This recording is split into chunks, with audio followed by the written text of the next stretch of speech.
우주와 천지 만물을 창조하신 하나님 아버지, 이 땅에서 죄밖에 몰랐던 저희들에게 독생자 예수 그리스도를 보내주셔서 저희의 모든 죄를 사하여 주시고 천국에 대한 소망을 가지고 이 땅을 살게 해주시니 감사드립니다. 오늘 수요일을 맞아 주님의 사랑하는 형제 자매들 말씀 앞에서 함께 모였습니다. 이 시간 주님께서 오직 함께 해주시고 처음부터 끝까지 주관하여 주옵소서. 이 모든 말씀 우리를 사랑하시는 예수 그리스도 이름으로 감사하며 기도드렸습니다. 아멘. 안녕하세요. 오늘은 27일입니다. 로마서 8장, 로마서 8장이 굉장히 길더라고요. 오늘은 17절까지 하고 다음 시간에는 39절까지인데 다른 날짜에 하는 것보다 월등히 길어요. 그래서 좀 바쁠 것 같습니다. 이제 앞에서는 모든 사람이 하나님 앞에 죄인이라는 것, 그러니까 그 죄인은 스스로의 노력이나 공로로 구원받을 수가 없거든요. 그래서 예수 그리스도가 필요한 거예요. 하나님께서는 예수 그리스도를 보내주셔서 모든 사람에게 예수 그리스도의 피로 말미암는 구원을 선물하신 거죠. 그래서 믿는 자는 누구든지 시대와 장소를 초월해서 믿기만 하면 누구나 구원을 얻을 수가 있는 거예요. 그 하나님의 선물이거든요. 그리고 구원받은 사람에게는 이제 그리스도인으로서 하나님의 자녀로서 어떻게 살아갈 건가, 그것이 이제 성화라고 하거든요.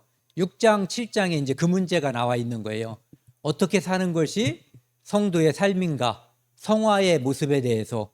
그리고 이제 오늘 특히 이제 7장에 보면은 율법과 성도에 관한 문제, 그리고 오늘 8장에는 성도가 이제 그리스도인으로서 살아가는 모습, 그러니까 성령의 인도함을 받는 성도의 모습에 대해서 오늘 말씀을 드리도록 하겠습니다.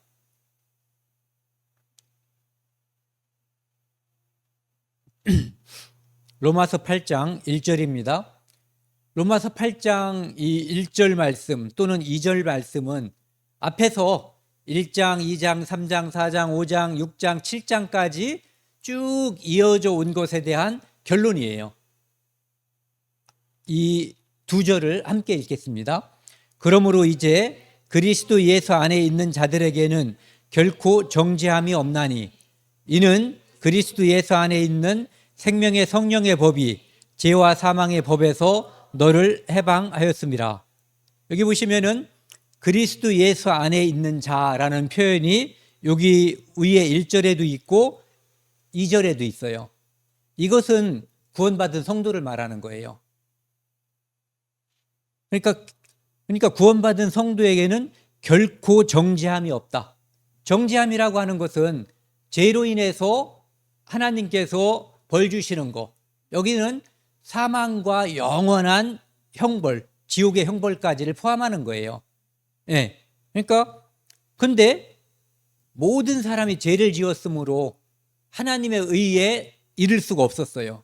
그런데 예수 그리스도의 대속 제사로 말미암아 누구든지 예수 그리스도의 대속 제사, 예수님의 피가 우리 인류의 모든 죄를 대신 용서했음을 믿는 사람에게는 결코라는 것은 아주 강한 부정이 깔려 있는 거잖아요. 결코 아니다, 이런 얘기예요.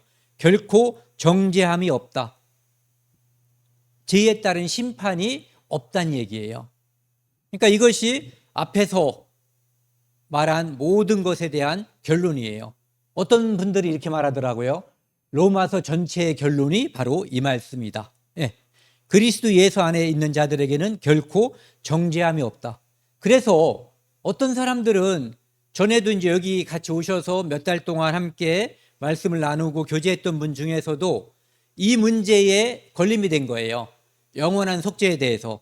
그래서 영원한 속죄를 믿을 수가 없다는 거죠. 영원한 속죄를 하나님께서 허락해 주시면 문제가 발생한다는 거예요.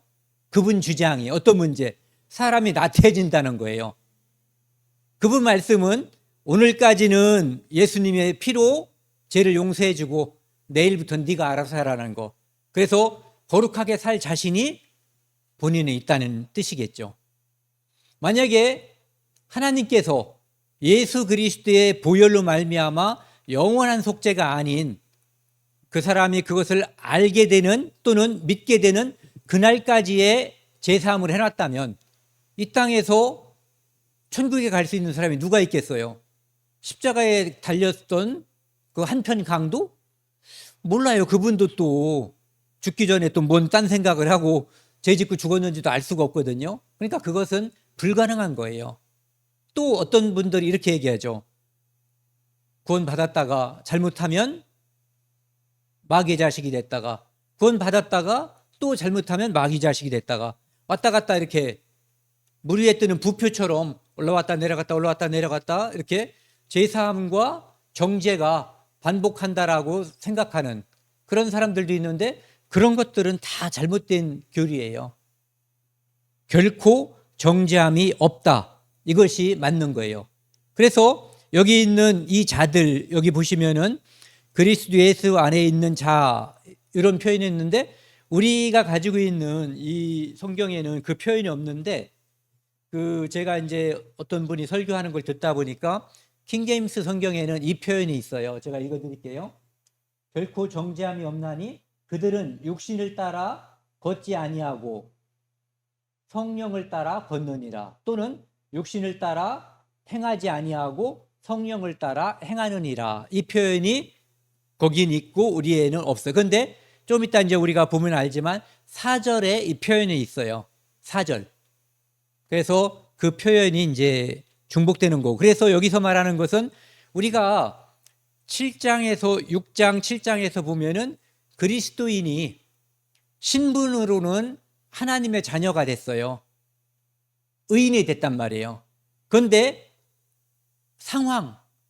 상태에서는 죄에 계속 빠져 있는 상태, 죄를 극복하기 위해서 애쓰는 상태거든요. 그런데 여기서 말하는 것은 바로 신분이 의인이 됐다.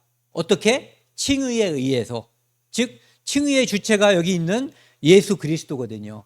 그러니까 예수 그리스도 안에 있는 사람에게는 결코 어떤 경우도 정죄함이 없는 거예요. 그래서 같은 로마서 다음에 살펴볼 33장, 34장에 보면은 하나님이 의롭게 했는데 누가 정죄하겠냐? 구원의 주체가 재판장이 누구도 간섭할 수 없는 최고의 권위를 가진 재판장께서 무죄 선언을 했는데 누가 감히 다시 죄를 삼겠냐, 이런 얘기거든요. 어떨 경우도 있을 수 없다, 이런 얘기죠. 2절에도 보면은요, 이는 그리스도 예수 안에 있는 생명의 성령의 법이, 예전에는 율법을 지켜서 천국에 가려고 하나님의 의에 도달하려고, 이 사람들은 그래도 뭔가를 하나님께서 주신 사람들이에요.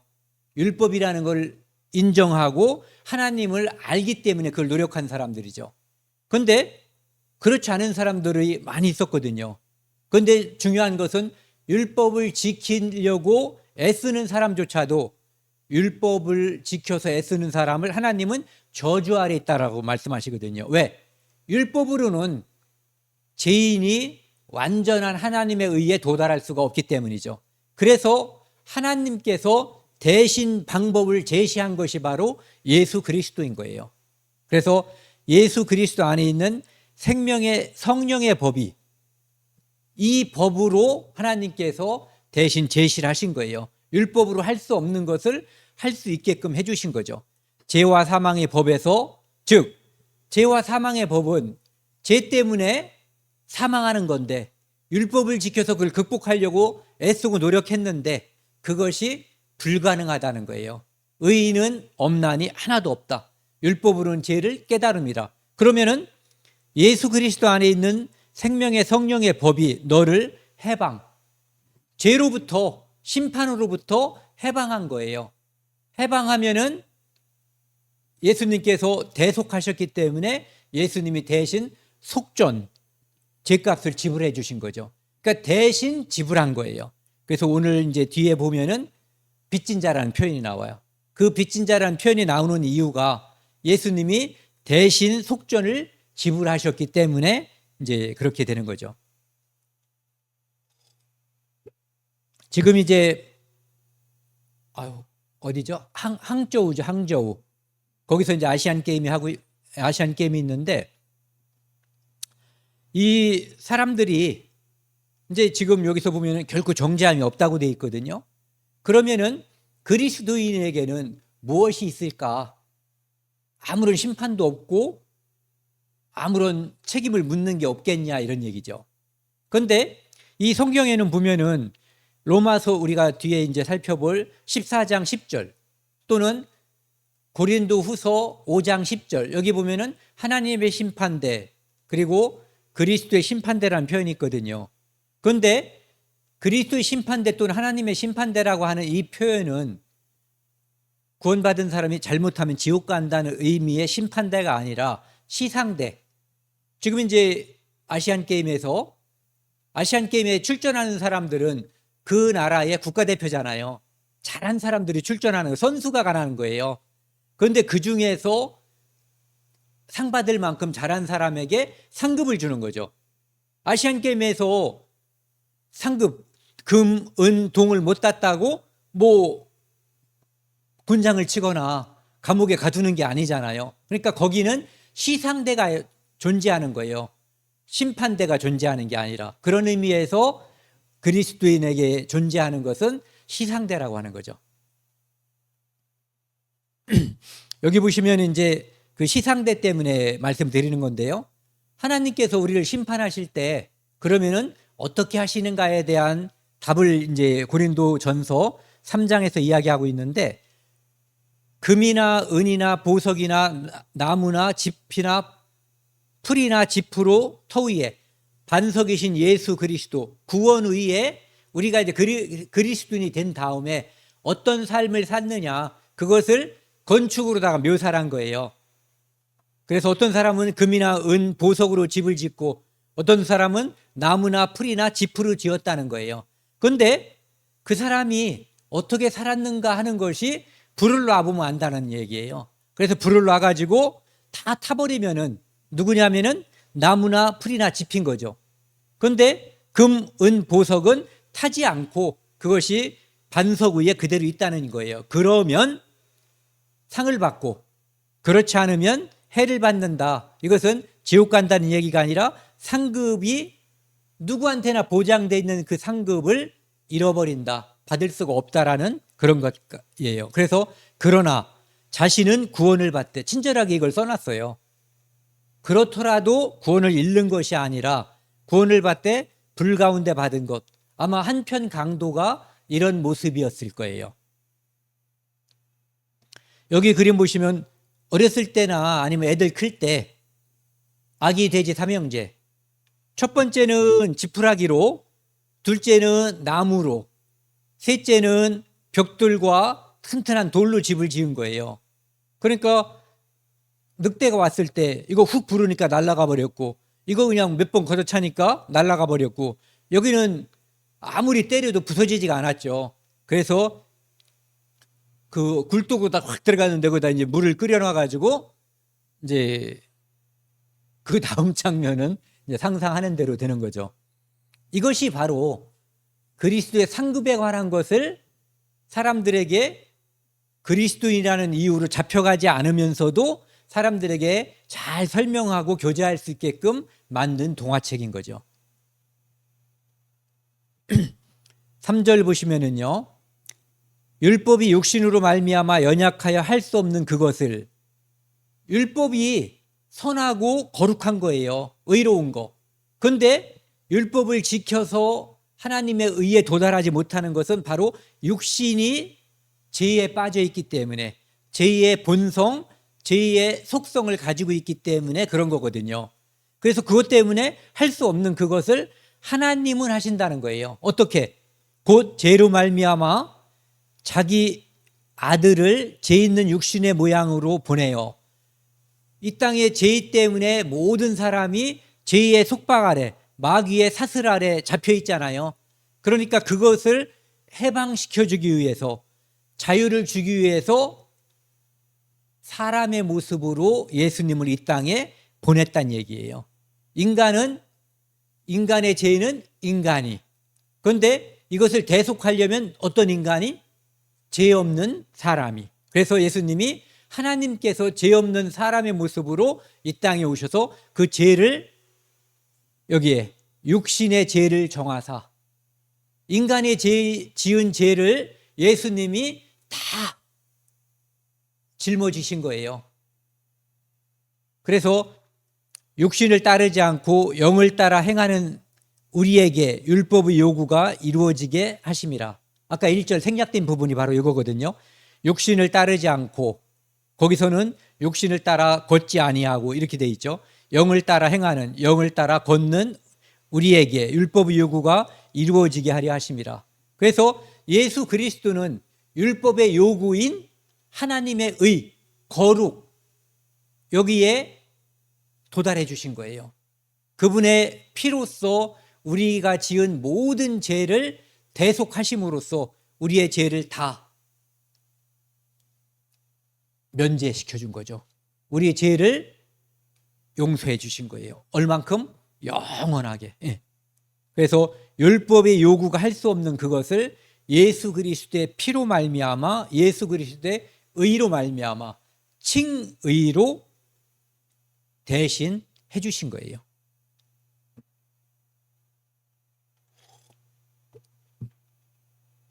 그래서 율법이라고 하는 것은 거울이잖아요.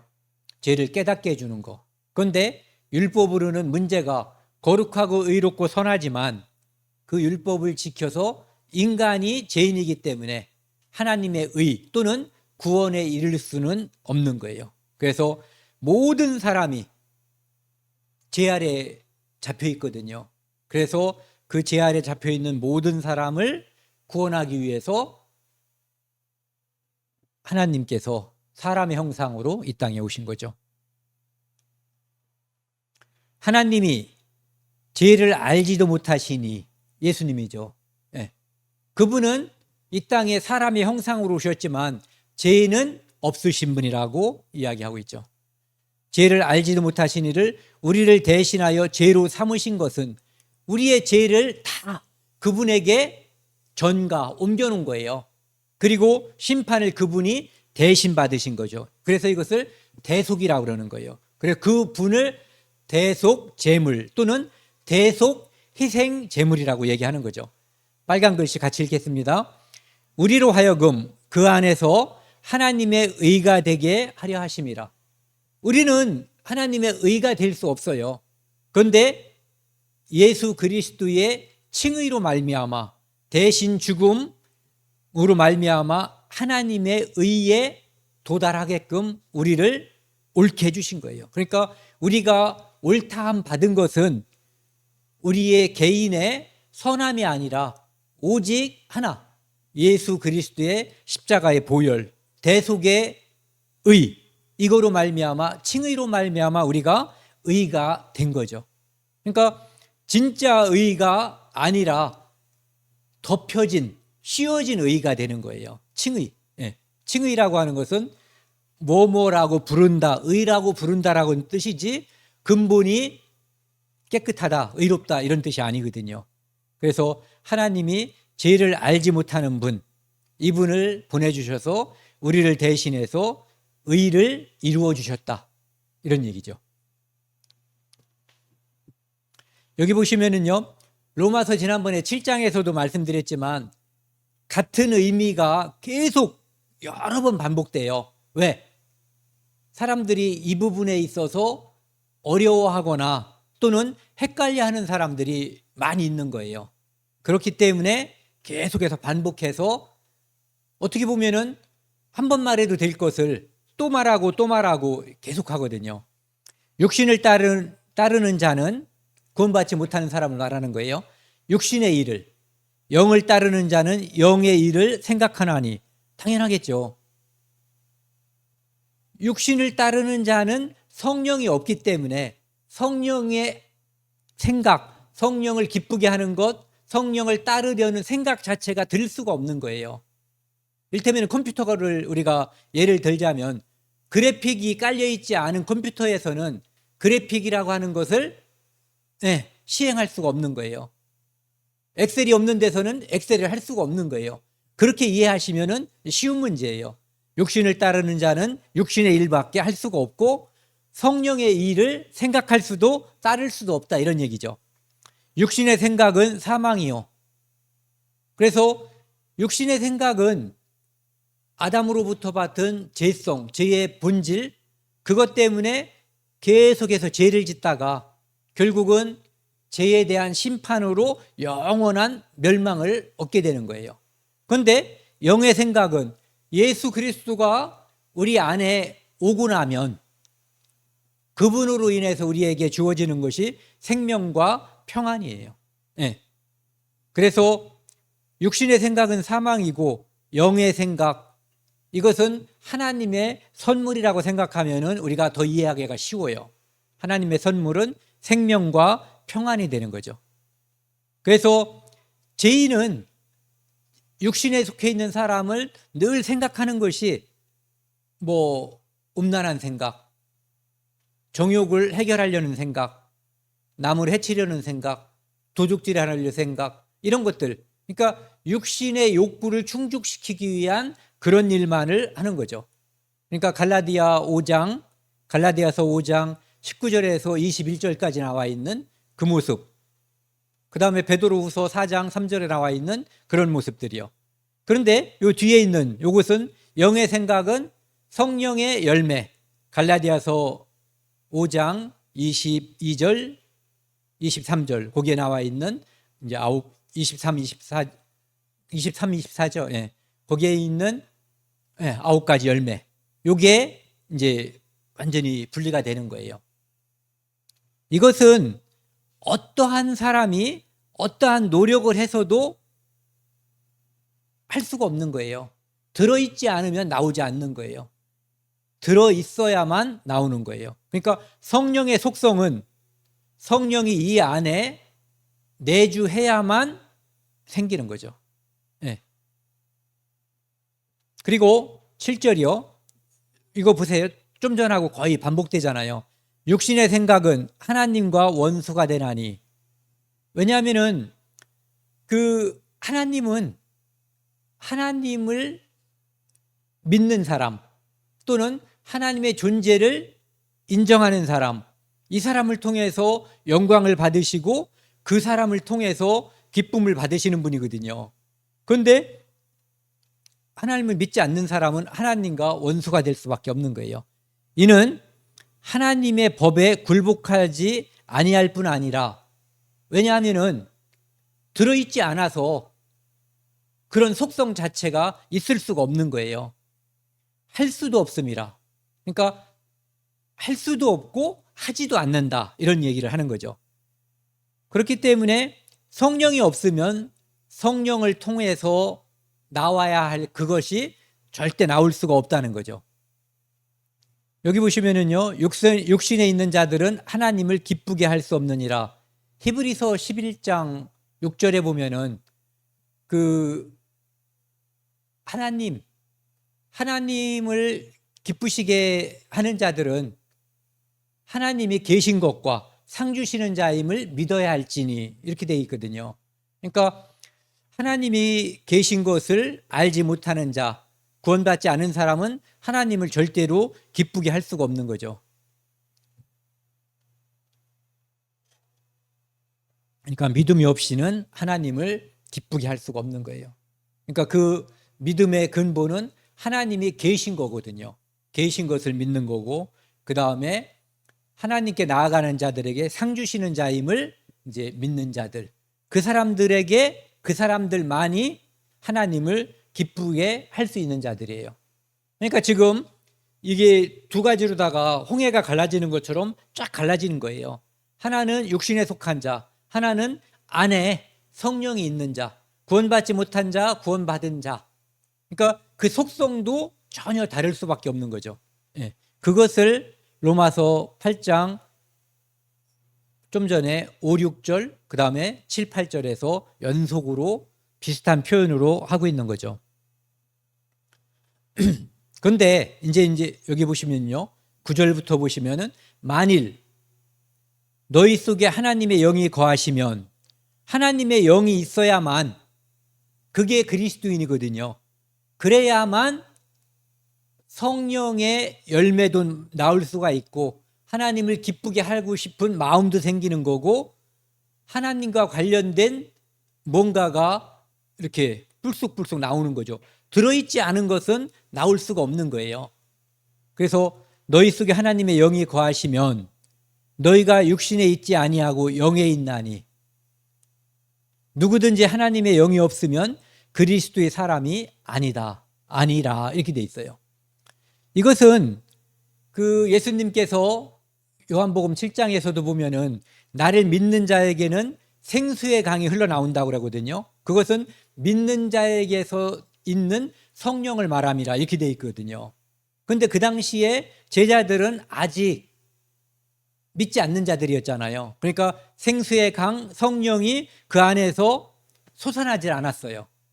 그런데 나중에 오순절 사건 이후에 이제 성령이 이 안에 온 사람들에게는 그때 이제 이것이 그대로 해당이 되는 거죠. 나를 믿는 자 생수의 강이 흘러나오리라.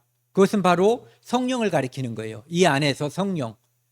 그리고 예수님께서 그 사마리아 여자에게도 이제 생수의 강 이런 표현을 쓰셨죠. 여기서 안에서 생수가 솟아나는 거죠. 그래서 그리스도의 영이 없으면 그리스도의 사람이 아니다. 또 그리스도께서 너희 안에 계시면 몸은 죄로 말미암아 죽은 것이나 영은 의로 말미암아 살아있는 것이니라. 그러니까 여기서 안에 계시면, 여기서도 안에 계시면 이렇게 얘기했거든요. 그런데 안에 계시면 몸은, 우리 이 육체라고 하는 것, 이것은 죄로 말미암아 죽은 것이나 영은 의로 말미암아 살아있는 것이니라. 이것은 예수님께서 십자가에서 우리 죄를 용서해 주시고 성령이 우리에게 온다고 해도 이 육체는 예수님께서 공중에 재림하기 전까지, 우리가 죽었다가 다시 살아날 때까지, 부활할 때까지는 이 육체는 육신의 정욕이 이끄는 것을 따라가는 거예요. 그런데 구원받지 않은 사람과 구원받은 사람의 차이가 뭐냐 하면은, 구원받지 않은 사람은 성령의 소욕이 없는데 구원받은 사람은 육신의 소욕과 성령의 소욕이 함께 존재하는 거예요. 그래서 성령의 소욕이 하나님을 기쁘게 하려고 하는 힘이 크면은 이걸 눌러서 성령의 열매가 나타나는 거고, 똑같은 사람이라고 해도 이 힘이, 육신의 정욕을 표출하려고 하는 힘이 커지면 이것을 눌러버리는 거예요. 그래서 그것이 나타나는 거죠. 그때 한 게 바로 그거예요. 사도 바울이 오라 나는 곤고한 사람이다. 네. 그래서 여기 보시면은 영은 의로 말미암아 살아있는 것이니라. 우리 성령은 살아있지만 이 육체는 그것의 지배에서 완전히 벗어난 것이 아니고 예수님이 오실 때 그때 완전히 벗어난다는 거죠. 그때를 피조물들도 고대한다고 이제 우리가 다음 시간에 이제 그런 것들이 나오죠. 왜? 피조물도 고대하는 거예요. 우리만 이 죄 많은 세상에서 죄를 억누르고 죄와 싸워서 이기기 위해서 고생하고 예수님이 이 땅에 오시기를 바라는 것이 아니라 자연세계, 피조의 세계들도 예수님께서, 하나님께서 천지 만물을 창조하셨을 때 본연의 모습, 그 모습을 되찾고 싶어서 늘 걔들은 기도는 못하겠죠. 그런데 어쨌든 고대한다라고 돼 있어요. 의인법이나 마찬가지죠. 우리가 너무 기다리니까 우리한테 그분이 나타나면 이 현상이 빚어지잖아요. 그러니까 얘들도 기다릴 것이다, 이렇게 이야기하고 있는 거죠. 11절은 같이 읽겠습니다. 예수를 죽은 자 가운데서 살리신 이의 영이 너희 안에 거하시면 그리스도 예수를 죽은 자 가운데서 살리신 이가 너희 안에 거하시는 그의 영으로 말미암아 너희 죽을 몸도 살리시리라. 여기 보시면은 예수를 죽은 자 가운데서 살리신 이의 영이 너희 안에 거하시면, 하나님의 영이 우리 안에 거하시면, 그리스도 예수를 죽은 자 가운데서 살리신 이가, 하나님이 너희 안에 거하시는 그 영, 좀 전에 그 하나님의 영이 있는데 그 영 때문에, 그 영으로 말미암아, 즉 성령으로 말미암아 너희 죽을 몸도 살리시리라. 영화를 말하는 거예요. 부활을 말하는 거예요. 변화를 말하는 거죠. 우리가 살아있을 때 예수님이 오시면 우리는 변화될 것이고, 우리가 죽었을 때, 죽고 난 후에 예수님이 오신다면 우리는 부활할 거예요. 네. 그것을 말하는 거죠. 그러니까 지금 여기서는 영화에 관한 것을 이야기하고 있는 거예요. 그러니까 성령을 받은 사람은 결국은 우리의 노력에 의해서가 아니라 내 안에 들어있는 성령으로 말미암아, 하나님의 영으로 말미암아, 하나님의 영 때문에, 하나님의 영은 죽을 수 없는 거잖아요. 그 속성으로 말미암아 그게 씨가 되는 거예요.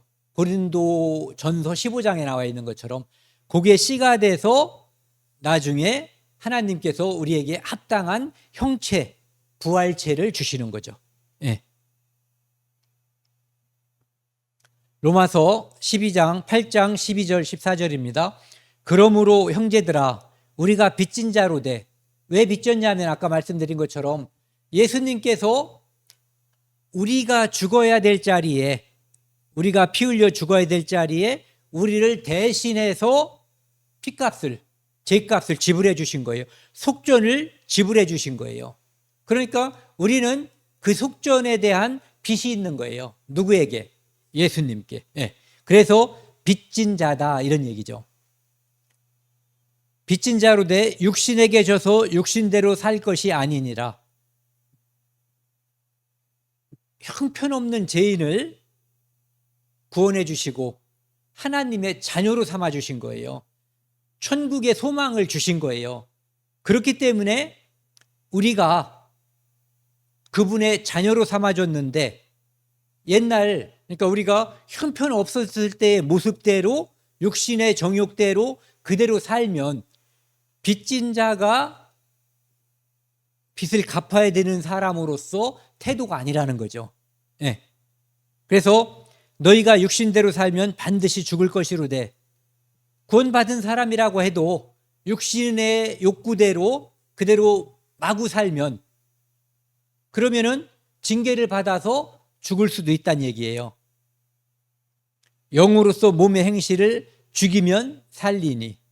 그래서 여기서 산다는 것은 이 땅에서 하나님의 영광을 드러내면서 하나님을 기쁘게 하는 자로서 성령의 열매를 맺는 바람직한 그리스도인의 모습으로 살아갈 수 있다는 것을 이야기하고 있는 거죠. 무릇 하나님의 영으로 인도함을 받는 사람은 곧 하나님의 아들이다. 지금 이제 자매님들도 계시는데 이제 사람들 그런 불만이 있는가 봐요. 왜 꼭 이렇게 아들이라고 쓰냐? 하나님의 영으로 인도함을 받는 사람, 우리는 하나님의 생명을 주셔서 하나님의 영이 이 안에 내주하는 거죠. 성막을 한번 생각해 보자고요. 이스라엘 진 중에 성막이 있어요. 그 중에 지성소가 있어요.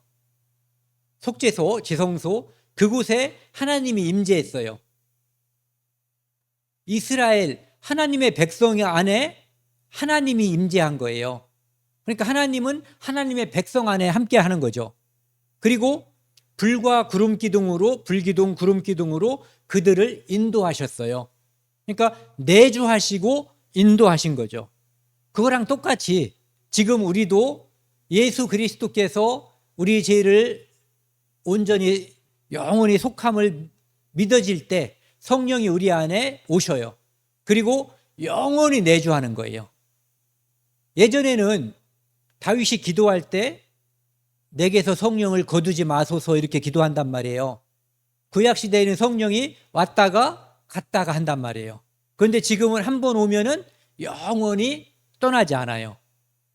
그래서 떠나지 않고 인도해 주시는 거거든요. 그러니까 내주와 인도, 성막 안에서 하나님이 함께 하시고 또 인도해 주시는 그 모습과 똑같다고 볼 수 있어요. 그런 사람들이 바로 하나님의 아들.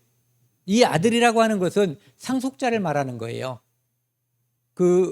갑자기 이름이 생각이 안 나는데 유다 지파 중에 아들이 없어가지고 딸들이 와가지고